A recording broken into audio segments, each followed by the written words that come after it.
since I was a kid, I knew that when I grew up, I would work with children. I was that 10-year-old girl that babysat the neighborhood kids. I worked at summer camps, and in high school, my favorite job was teaching swimming lessons on Saturday mornings. If there was ever an activity that involved having fun with kids and getting paid for it, I was like, heck yes, sign me up. Easy money was what I thought. Fast forward, my dreams came true in my 20s when I was hired as a special education teacher. I walked in on my first day of school beaming with excitement, my arms full of new school supplies. I even had a small houseplant to brighten the windowsill. My thought was, I can't wait to watch this plant grow alongside my students and my teaching career.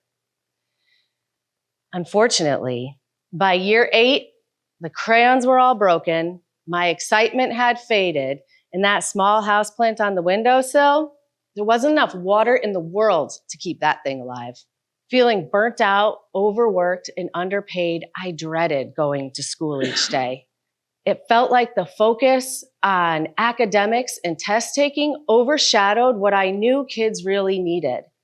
Essential social emotional skills like how to navigate drama without it turning into World War III, or how to survive that group project with that one kid who never does his part. And my favorite, how to manage your emotions when someone starts a sentence with, no offense, but it's almost always offensive.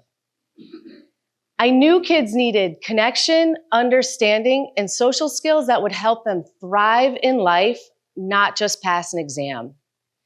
Every day I walked into school with one thought: how fast can I walk back out? There was a book that I used to read to my younger students called The Teacher from the Black Lagoon.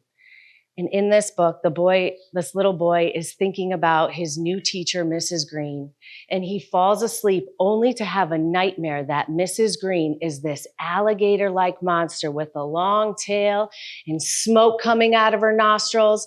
She breathes fire and uses her claws to write on the chalkboard, and sometimes she bites kids' heads off. Now, I loved my students, but I couldn't help but see a little bit of Mrs. Green in myself. I felt cranky, I complained all the time, and there was no laughter coming from my classroom. Something needed to change. Believe it or not, at this time, I still had one friend who wasn't sick of me and she wanted to help. So she invited me to a laughter yoga session. I had never heard of this before, but I heard laughter and thought, couldn't hurt. Now, if you're unfamiliar with laughter yoga, you might think the same thing as me. Possibly a Zen studio, maybe some oming and stretching into a pretzel while we listen to someone tell jokes. Instead, we go to this park and all we do is laugh. Like, no jokes, no poses, no real reason, just a handful of strangers laughing like fools, pretending to drink laughter milkshakes and drive through laughter traffic. What we did was initiate laughter exercises, and shortly after, it quickly became real laughter. I'm telling you, it was funny. After about 30 minutes, I felt amazing and had to know what just happened. It was like I had done a full body workout, minus the sweat, bad spandex, and not one warrior pose. I had to know, what was the secret to this odd gathering called laughter yoga? This is what I learned.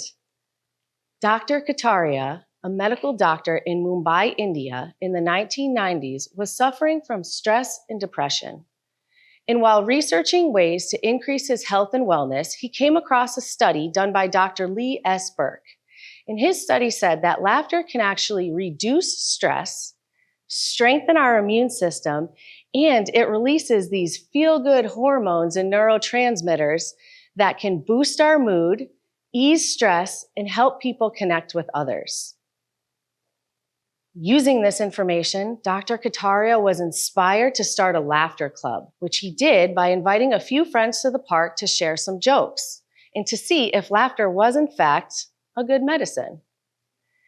After about a week, people did feel good and report that they felt better after laughing. However, the jokes started to kind of fall flat, become a little negative.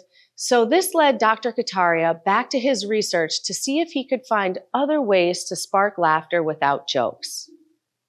He came across a book called Emotions and Health from the Prevention Healthcare series.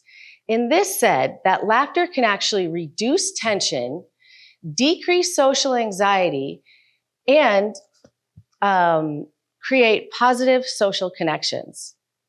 This book also said that our brain and body does not distinguish between real and fake laughter. So both real and fake laughter can have the same positive psychological and physiological responses. It also said that both real and fake laughter both release those feel-good hormones, which can help reduce social anxiety and strengthen connections. Using this incredible information, Dr. Kataria created the exercise program that is known today as laughter yoga. Laughter yoga requires laughter without external triggers, and it just requires a willingness to pretend and be a little bit silly, which is why I found myself laughing like a lion and popping laughter bubbles in the park that day. According to Laughter Yoga University, just 10 to 15 minutes of laughter yoga can reduce stress hormones, boost our immune system, and improve our mood. Laughter is also powerful because of something called the contagion effect. This occurs when emotions and behaviors spread from one person to another, similar to a virus. Contagious laughter is a form of social communication. And neuroscientist Dr. Robert Provine studied this phenomenon and found that contagious laughter, is actually triggered by social cues, not humor. It strengthens group bonds and it fosters connection. Talk about powerful. Laughter is free, it's easy, and it's wildly contagious. It's almost as if it spreads faster than a cold in a kindergarten classroom. A classic example of contagious laughter is from the Saturday Night Live sketch, Debbie Downer.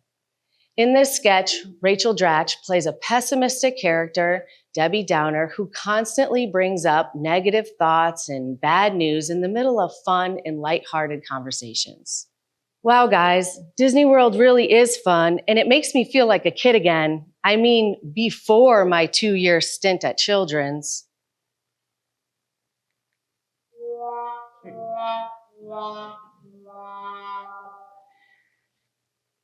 This scene was almost ruined when everyone in the scene broke into uncontrollable laughter. Luckily, it's Saturday Night Live, so it became an instant hit, and this Debbie Downer character quickly became iconic. It's a classic example of how laughter can ripple through a room, uniting everyone in the room, even those watching. About 2 months ago, I was having a conversation with my 12-year-old daughter, and I'm sharing this personal situation, expecting a deep, thoughtful response from her. And what do I get instead? She looks me dead in the eyes and says, "Womp, womp. Keep it moving, Mom." Excuse me? I was equally annoyed and impressed. Like, how dare she flip the script on me? But also, how proud am I that she's referencing TV gold in her comedic timing? That's the thing about laughter. It connects people across generations, cultures, languages, and cognitive abilities. It's the universal language that doesn't need translating or explaining. There's no joke or punchline. It's the pure joy in the experience that resonates with people. I believe that we need laughter now more than ever. Between the chaos of daily life, the pressures, the responsibilities, it's easy to let laughter slide down the priority list. I heard this statistic before that kids laugh 300 times a day and adults only laugh about 15. I don't know if that number is accurate, but I believe it because when I was a middle school teacher, I only laughed on the weekends. If that number for adults is true, then adults need to take note, close that gap, and find reasons to laugh. Because after all, laughter isn't about a joke. It's about resilience, connection, and remembering not to take life too seriously.